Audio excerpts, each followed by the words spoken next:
Well, hey, good morning. My name is Russ. I'm one of the pastors here. Welcome here again to another live stream service here at the meeting place. Good to have you here with us. We are coming live to you from some undisclosed location in Nanaimo. So we're live with you. As you're live with us, we are live with you. So thanks for taking time on a beautiful day to be live here with us. And if you're watching this message some other time this week or later, we're glad to have you here. And of course, yes, if you are coming to church for the first time or the first few times, we're glad to have you here with us. Today, we're into our series of Follow. We're looking at what it means and looks like to follow Jesus. And today, I'm going to talk about my story and then another person's story and how maybe that connects to your story. So, I'm married to Michelle, and our kids are Kieran and Kendall. And years ago, we decided to go to Hawaii to stay in Waikiki at the Beachcomber Hotel. Now, I've shared before how much I love shave ice, right? Real shave ice, not shaved ice, not past tense. No, shave ice. Not crunchy snow cone stuff. Fluffy, soft, authentic Hawaiian shave ice. And on this trip, I wanted to get some of that authentic shave ice. So I went to the hotel front desk and asked them where I could find good shave ice. They told me, the place you got to go to is just kind of outside of Waikiki, kind of outside of the tourist area. And so, great, we wanted to go there. Thing is, we didn't have a rental car. So the hotel front desk people said, easy. Here's how you get to that place by bus. And they gave us all these instructions. Great. So Michelle didn't want to go, so I grabbed my two kids, who were like ages 7 and 9 at the time, and we headed out on this little adventure. Follow the instructions for finding this place. And got on the right bus, got off at the right stop, crossed the street, went to this fantastic shave ice place called Waiола Shave Ice is the name of the place, in case you ever go there. Fantastic. It was well worth the trip. And we got there like right before they closed, so it kind of worked out well. But then it was time to go back to the hotel. Now, the hotel people had told us how to get to the shave ice place, but had not said anything about how to get back from the shave ice place. So, using my powers of deduction, I figured, we got off the bus here, let's just cross the street and start walking in the direction we came from and find a bus stop, and that'll be our plan. So that's what we did. My kids and I crossed the street, started walking, and we found a bus stop. And there we started to wait. After 5 minutes, no bus. After 10 minutes, no bus. After 15 minutes, this young couple arrived, and they started waiting at the bus stop with us. Now, I could hear them speaking in a language I didn't understand, but it kind of looked like they could be tourists like us. And so they waited with us. And after 20 minutes, still no bus. It's kind of like the opening song that the band just played, right? How long must you wait for it? Well, we were waiting for the bus. After 25 minutes, this guy wearing an Aloha shirt with 2 bags of groceries, he came walking along and he started standing by the bus stop waiting with us. And we all kept waiting for the bus to arrive. After 30 minutes, still no bus. And that's when I started to get a little worried, because I didn't know how to get back to the hotel. I had no cell phone. My 2 little kids were tired, despite the fact that they're all sugared up from having the shave ice, which probably meant they're going to have to pee soon. But we're all waiting there, and I didn't know where to go.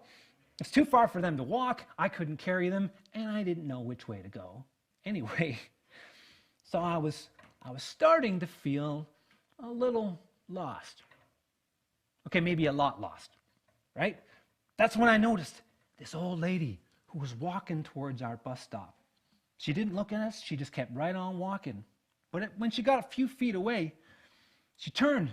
She looked at me, and she said, "You go Waikiki?" Now, it kind of sounded like English was maybe not her first language, and I didn't know what languages she spoke. I was just glad she was trying to talk to me, so I just said, "Oh, Waikiki? Yes." And she said, "Waikiki, no bus here. Come." And then she turned and she started walking away. that's when I had a decision to make. Will I take a chance and trust and follow this lady, or stay where I was, lost, with no one to help me? Well, I knew I was lost. I didn't know where to go. I figured for the sake of my marriage and for the sake of being a good dad, I should probably get these kids back to the hotel safely. So I just looked at my kids and said, let's go. And we started following the lady. After we got about 20 feet away from the bus stop, I started wondering if that young couple were also trying to find their way back to Waikiki. So I stopped, turned, looked back at them and said, hey, are you guys trying to go to Waikiki? And the young couple looked at me, looked at each other, said something to each other in a language I didn't understand, and then just looked back at me. So I figured they didn't understand what I was saying to them. So just like the old lady had said to me, I slowly said to them, you go Waikiki? And they looked at each other and said something, and they said, Waikiki? Yes. So I said, no Waikiki, no bus here. Come. And they got up, started following us, who were following the lady. So we're walking, and I figured that the guy with the Aloha shirt and the 2 bags of groceries had probably heard and understood what we were saying, but I guess he hadn't, because when we were about 40 feet away from the bus stop, I turned, looked back at him, saw he was still standing there, so I yelled out, dude! He's like, yeah. I'm like, are you trying to go to Waikiki? He's like, yeah. I'm like, apparently there's no bus here for that. Come on, we got to follow the lady. So he got up, grabbed his 2 bags of groceries, and he started following us as well. Well, so now we're all walking down the sidewalk, right? All spaced about 20 feet apart, which is like we're physically distancing when it was not hip and cool to do so, right? Yeah. So we're doing that, and we got, we're walking along there, and in the distance, I can see a bus stop, right? But when the old lady gets to it, she just keeps on walking. So when my kids and I got to that bus stop, we didn't stop. We just kept following the lady. But I guess what happened is it was kind of crazy because, we know actually at one point the lady actually turned around and said about that bus stop. She said, no, Waikiki, no bus here, come. So, of course, we kept following. But I noticed after a while when I looked back, the young couple had stopped at that bus stop. So I figured, okay, I got to tell them. So I turned to them and said, hey, Waikiki, no bus here, come. And they got up and kept following us. So we kept walking, and after a while, I turned around and noticed, oh no, the Aloha shirt guy with the 2 bags of groceries, he has stopped at that bus stop. So I yelled out to him like, hey dude, there's no bus here for Waikiki, we gotta keep following the lady. And I remember he stood up and went, oh man, and he grabbed his groceries and he resumed following us and the lady. So now, the parade continues. We got the old lady in front, me and my 2 kids waddling behind, and the young couple following us, and in the back, the Aloha shirt guy with the 2 bags of groceries. And we walked for what seemed like a long time, probably was even longer to my little kids, because they're little. But hey, we were lost. This lady was showing us the way, and I really just wanted to get back to the hotel. So finally, the street began to curve, and in the distance, I could see a bunch of buses. So we kept walking, and as we got to those buses, the lady stopped, turned around, looked at me and said, Waikiki, bus here. And I smiled. I tried to communicate how thankful I was to her that she had come along and rescued us and shown us the way back. And then she left. And then my kids and I got on a bus to Waikiki, along with the young couple and the Aloha shirt guy with the 2 bags of groceries. You see, I was lost. I needed someone to come show me the way. And then I had a decision to make, which was, will I trust this person? Will I follow this person? Have you ever been in a situation like that? Maybe you were lost. You're just hoping someone would come along and help you out. In Hawaii, that was my story. Now we want to look at someone else's story, and we're going to find out how these stories might connect to your story. So this is a wee story about a wee little man. And this is from the Bible in the book of Luke in chapter 19, verses 1 to 10. It says this. Now Jesus entered Jericho and made his way through the town. There was a man there named Zacchaeus. He was a chief tax collector in the region, and he had become very rich. Now, tax collectors were hated by the people because not only did they work for the Romans who had occupied the area, but the tax collectors, they would collect a little extra tax for themselves. And so not only is Zacchaeus a tax collector, but he's a chief tax collector. So he probably ripped off everybody in the region, and it's pretty likely that most people hated his guts. Well, we read this. It says talking about Zacchaeus, he tried to get a look at Jesus, but he was too short to see over the crowd. So he ran ahead and climbed a sycamore fig tree beside the road, for Jesus was going to pass that way. Zacchaeus was a wee little man, and a wee little man was he. If Zacchaeus had been in that Barks root beer commercial we saw earlier, then the guy probably wouldn't be able to see him either. What do you mean Barks has bite?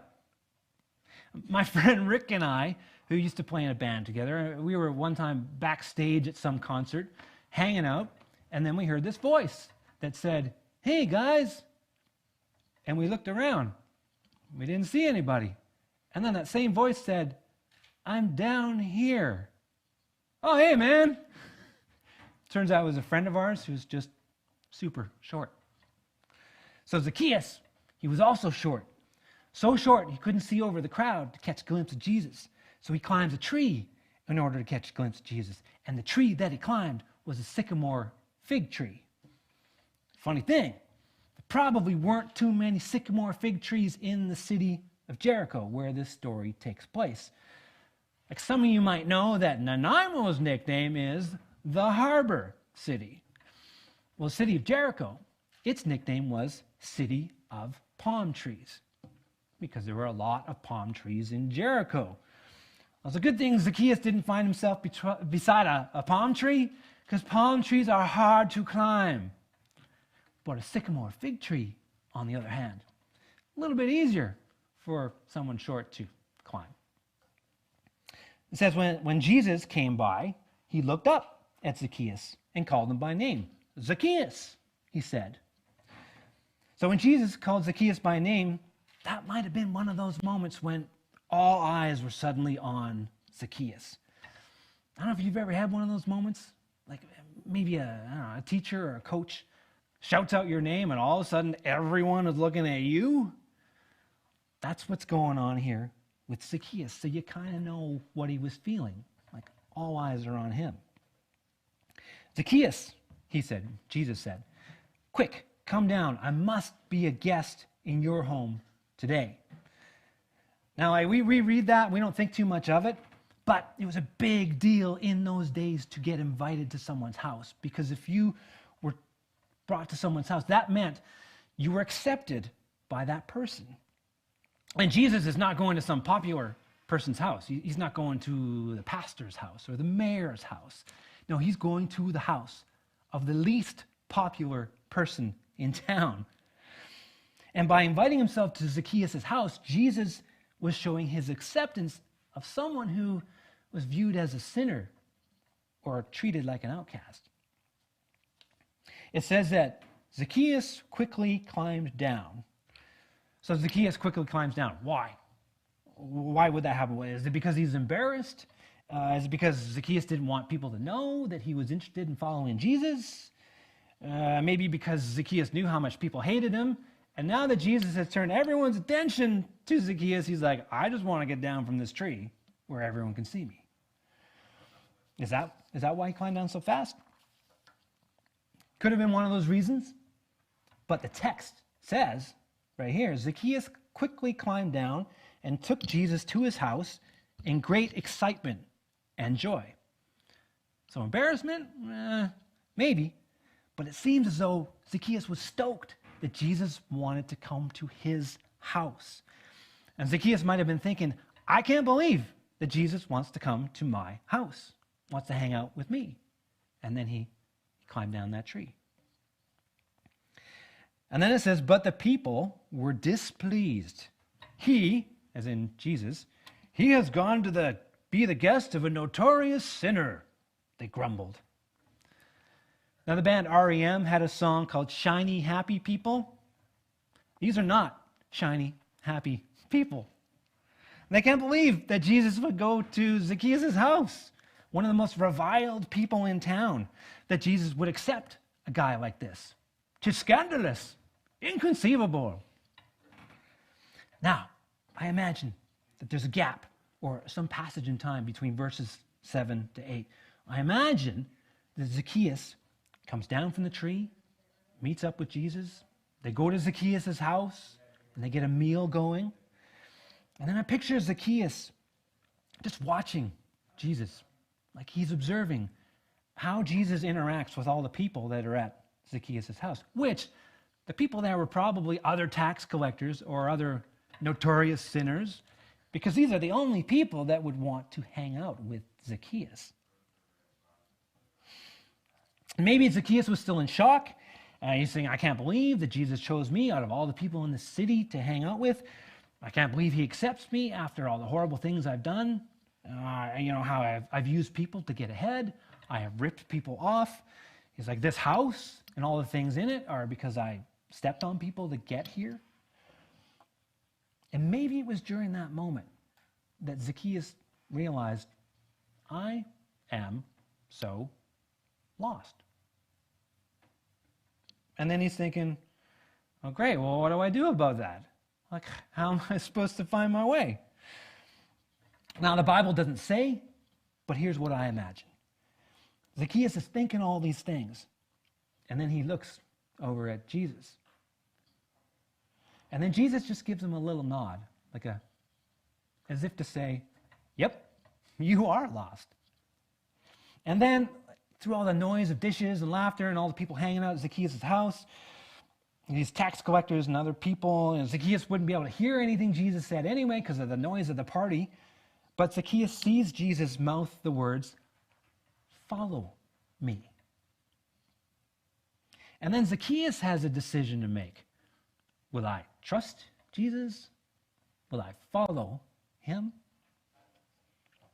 And maybe in that moment, Zacchaeus realizes that if he's going to follow Jesus, he's going to have to do something about these things he's done wrong towards other people, all the people he's ripped off through the years. Now, we don't know if Zacchaeus wrestled with that for the rest of the dinner party or if it was like a snap decision. But we do know this. It says, meanwhile, Zacchaeus stood before the Lord, which is Jesus, and said, I will give half my wealth to the poor, Lord, and if I have cheated people on their taxes, I will give them back 4 times as much. So where did that come from? It doesn't say that Jesus said, hey, Zacchaeus, if you're going to follow me, you're going to have to pay everyone back for how you stole from them. Jesus didn't say that. So here's something to think about. Could it be that Jesus' acceptance of Zacchaeus initiated some kind of change in Zacchaeus? Could it be that after years of stealing from people and then using them to further his own gain and then being hated by them and then, climbing a tree to see Jesus and then Jesus calling Zacchaeus by name and then inviting himself to his house, and for all that with Zacchaeus, somehow Zacchaeus through that had realized, I am so lost. And Zacchaeus has a choice to make. Do I trust Jesus? Do I follow him? Or do I not trust and follow Jesus and stay lost? So Zacchaeus realizes that following Jesus is going to cost him, but he's willing to do it because being accepted by Jesus has changed him. When he said, I will give half my wealth to the poor, Lord, and if I have cheated people on their taxes, which I'm pretty sure he had done, I will give them back 4 times as much. In those days, with Jewish law, if you had stolen from someone and then you wanted to make it right, you had to pay them back 4 times what you had stolen from them. So the fact that Zacchaeus is willing to do this shows, he's willing to obey what's required of him. It shows that his heart has been changed. And then you got to check out what it says next. Jesus responded, saying, "Salvation has come to this home today, for this man has shown himself to be a true son of Abraham." So salvation has come to this house today. Are you telling me that Jesus is saying that Zacchaeus has been saved because he's willing to pay people back for what he stole? Well, maybe the answer has more to do with the second part of that sentence, when it says, "For this man has shown himself to be a true son of Abraham." So Zacchaeus was a Jew, and the Jewish people traced their family line all the way back to a guy named Abraham.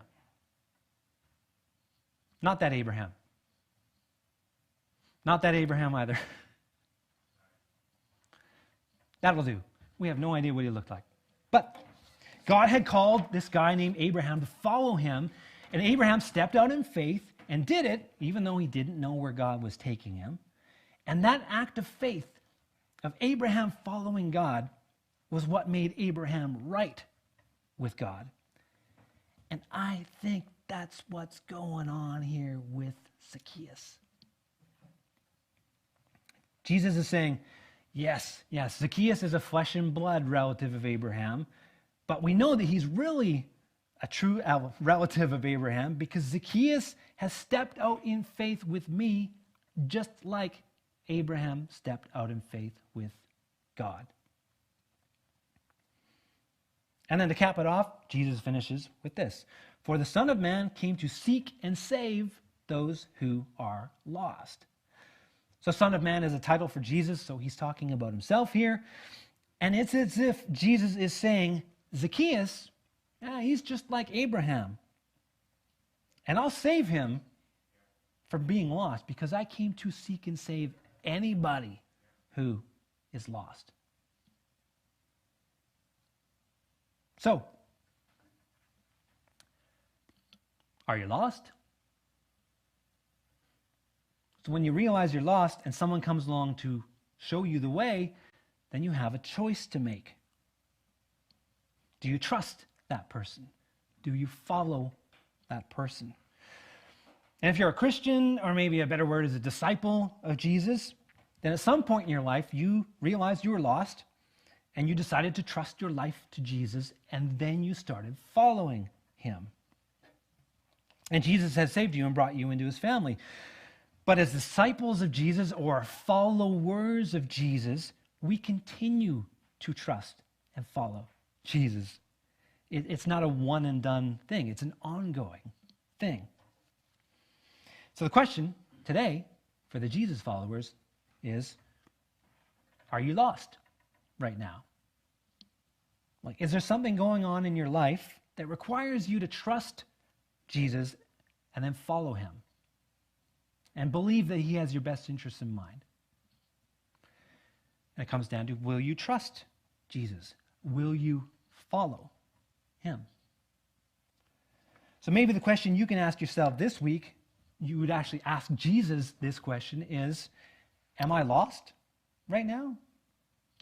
Or ask him, what step do I need to take in order to follow you?